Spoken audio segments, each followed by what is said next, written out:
Olha, que Deus abençoe a sua vida grandemente.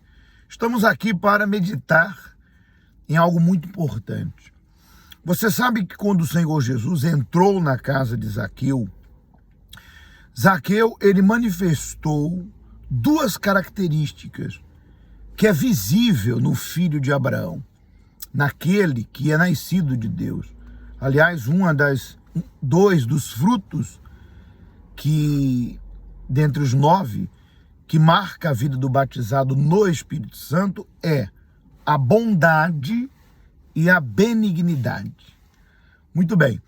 Quando o Senhor Jesus entrou na casa de Zaqueu, certamente, a Bíblia não entra em detalhes do assunto que foi tratado, mas certamente, é óbvio, o Senhor Jesus tratou sobre o reino dos céus, salvação, sobre o conserto, a entrega total.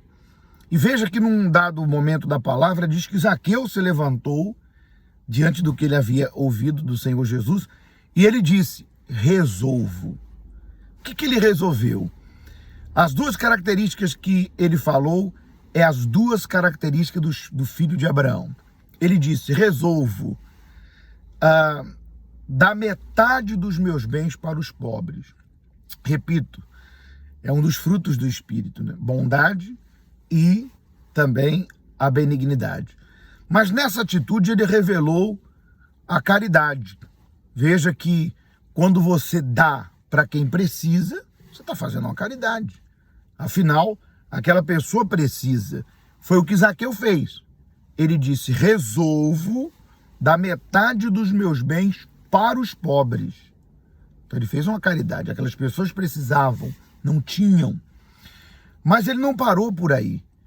Ele continuou e disse: e aqueles a quem eu defraudei, eu irei lhe restituir 3 vezes mais. Já aí ele foi generoso. Outra característica. Porque as pessoas que ele restituiu, se ele restituísse uma vez, já seria bom. Afinal, a pessoa estaria recebendo de volta o que era dela. Mas ele restituiu 3 vezes, ele disse. Restituirei 3 vezes mais.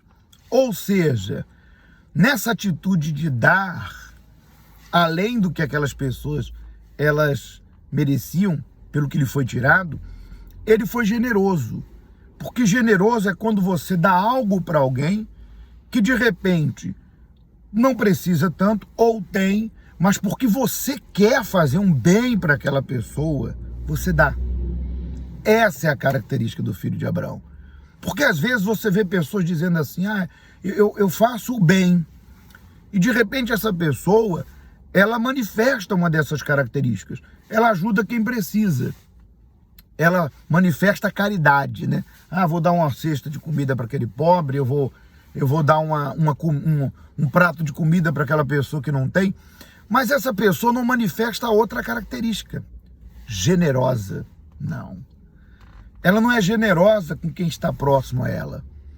E mesmo que essas pessoas não precisassem, sejam elas quem forem, a generosidade é uma característica de um filho de Abraão. E queira sim, queira não, é um fruto do Espírito. E olha que estamos falando isso com base na reação de Zaqueu, que foi elogiada pelo próprio Senhor Jesus, que disse: esse verdadeiramente é filho de Abraão. Então, entende-se que a pessoa que faz a caridade, ajuda quem precisa, o generoso que dá e ajuda aquele que está ao seu lado, mesmo que não precise, mas por uma questão de querer fazer o bem, de querer poder fazer algo por alguém, realmente essa pessoa, ela é filha de Abraão. Por isso, sejamos caridosos com quem precisa e generosos com aqueles que de repente não precisa, mas fazendo o que é bom, será excelente. Deus abençoe.